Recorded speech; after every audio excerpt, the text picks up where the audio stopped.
नमस्कार, मी doctor Amruta Kadam, doctor Amruta skin care या माझ्या यूट्यूब चॅनलमध्ये तुम्हा सर्वांचं स्वागत आहे. आजचा आपला डिस्कशनचा टॉपिक आहे आर्टिकेरिया, म्हणजे शीतपित्त, म्हणजेच पित्ताच्या गांधी उठणं. याला बोलीभाषेमध्ये अंगावर पित्त उठणं असंही म्हणतात. तर त्वचेवर पित्ताचे फोड येणं किंवा अंगावर पित्त उठणं ही खूप कॉमनली आढळणारी समस्या आहे. खूप जणांना हा त्रास असतो, पण याच्याबद्दलची एक्झॅक्ट माहिती नसल्यामुळे व्यवस्थित उपचार मिळत नाहीत आणि त्यामुळं ते पेशंट आहेत ते ही ट्रीटमेंट, हे औषध, हे पथ्य असं सगळं पाळत राहतात, पण त्यांना आराम मिळत नाही. त्यामुळे या आजाराबद्दल माहिती असणंही आवश्यक आहे आणि त्यासोबत योग्य उपचार घेणंही गरजेचं आहे. आता आर्टिकेरियाचे आपण थोडक्यात बघूयात काय प्रकार असतात. एक असतो तो अक्यूट आर्टिकेरिया, म्हणजे अचानक तुम्ही काहीतरी खाता किंवा कोणतं तरी केमिकल जेव्हा तुमच्या कॉन्टॅक्टमध्ये येतं त्याच्यानंतर अचानक जी शरीरावर रॅश येते, लाल लाल चट्टे उठतात, हे अचानक होणाऱ्या प्रकाराला अक्यूट आर्टिकेरिया असं म्हणतात.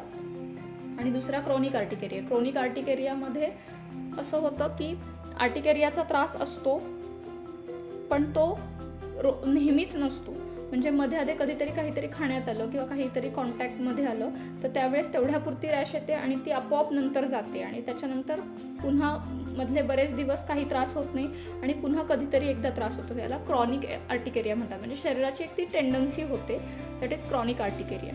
आता हे आर्टिकेरिया का होतो तर किंवा पित्ताच्या गांधी का येतात, अंगावर पित्त का होतं, तर बऱ्याच जणांना असं वाटतं की पित्ताच्या गांधी येतात म्हणजे शरीरातलं पित्त वाढलं की मग अंगावर फोड येतात. असं होत नाही. बऱ्याचदा आर्टिकेरिया म्हणजेच हे पित्ताच्या गांधी ज्या आहेत ह्या फूड ॲलर्जीशी रिलेटेड असतात. म्हणजे खाण्यातून असे काहीतरी पदार्थ असतात जे आपल्या शरीरामध्ये जातात आणि त्याला ॲलर्जिक रिॲक्शन म्हणून शरीरातलं हिस्टामिन नावाच्या सेल्स वाढतात आणि त्यामुळे असे चट्टे येतात. तर त्याच्यामध्ये रंग असणारी द्रव्य किंवा प्रिझर्वेटिव्ह असणारे पदार्थ किंवा बेकरी आयटम्स म्हणा किंवा असे कोणतेही कलरफुल फूड ज्याच्यामध्ये आर्टिफिशियल कलर्स वापरले तर त्याच्यामुळे बऱ्याचदा आर्टिकेरिया होते.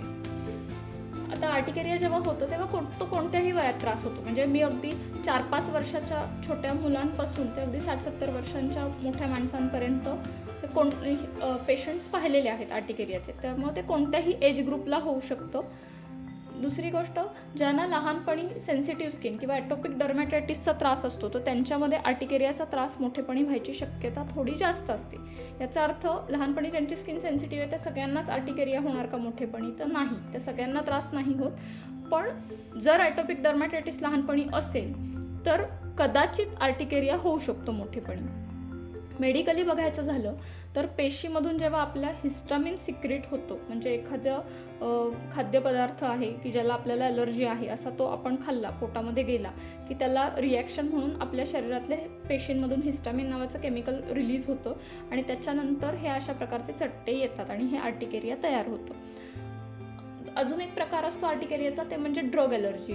म्हणजे बऱ्याच जणांना असं होतं की काही पर्टिक्युलर ग्रुप ऑफ ड्रग्स आहेत तर ते जर खाण्यात आले तर त्याच्यानंतर अशी ॲलर्जी होते, ओठ सुचतात किंवा डोळे सुचतात किंवा श्वास घ्यायला त्रास होतो.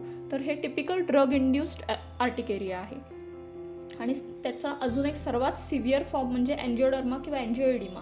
तर ही एक मेडिकल इमर्जन्सी आहे आणि हे पेशंट हॉस्पिटलमध्ये, दॅट टू ICUमध्येच बरे होतात.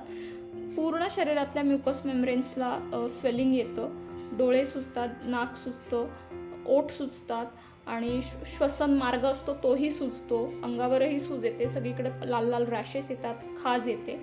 तर ही खूप भयानक परिस्थिती असते. तर हा पण एक आर्टिकेरियाचा खूप सिव्हिअर फॉर्म आहे.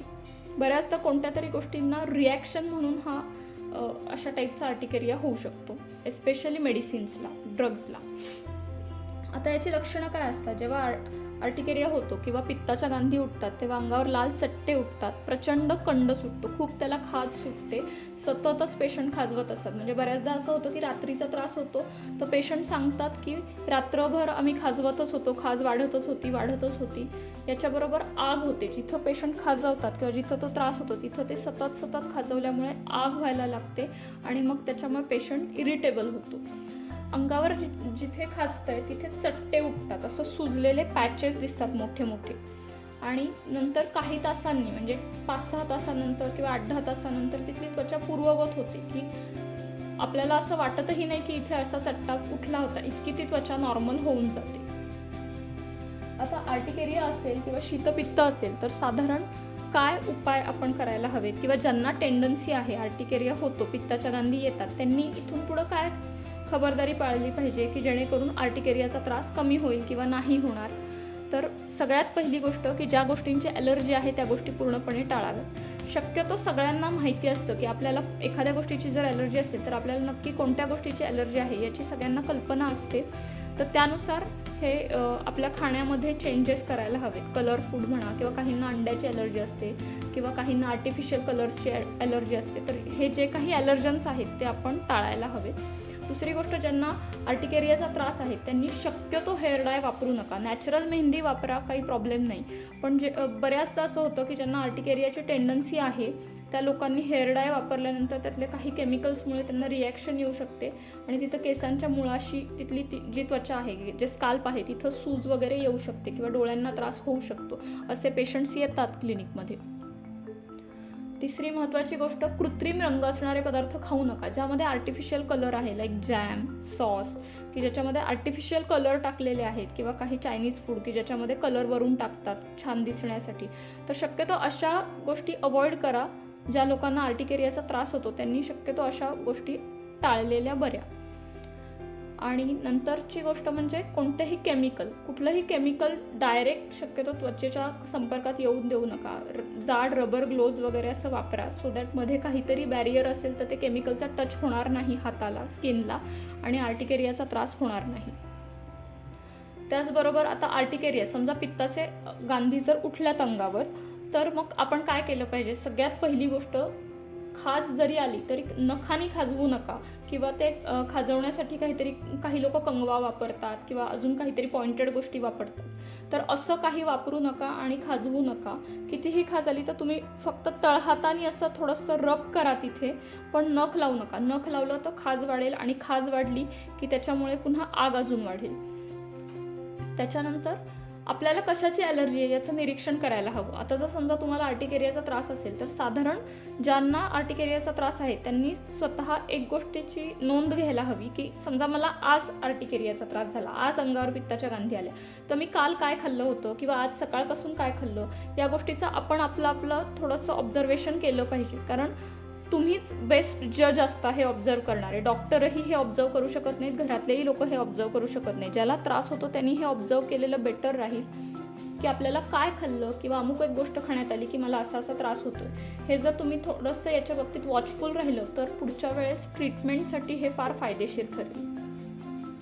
आता या आर्टिकेरियासाठी बाहेर तर म्हणजे इतर पॅथीजमध्ये औषधं आहेत त्याच्यानेही फरक पडतो, पण बऱ्याचदा असं होतं की औषधं चालू असली तरी पण तेवढ्यापुरतं फरक पडतो आणि नंतर पुन्हा पुढच्या वेळेस त्रास होऊ शकतो ट्रिगर फॅक्टर आल्यानंतर.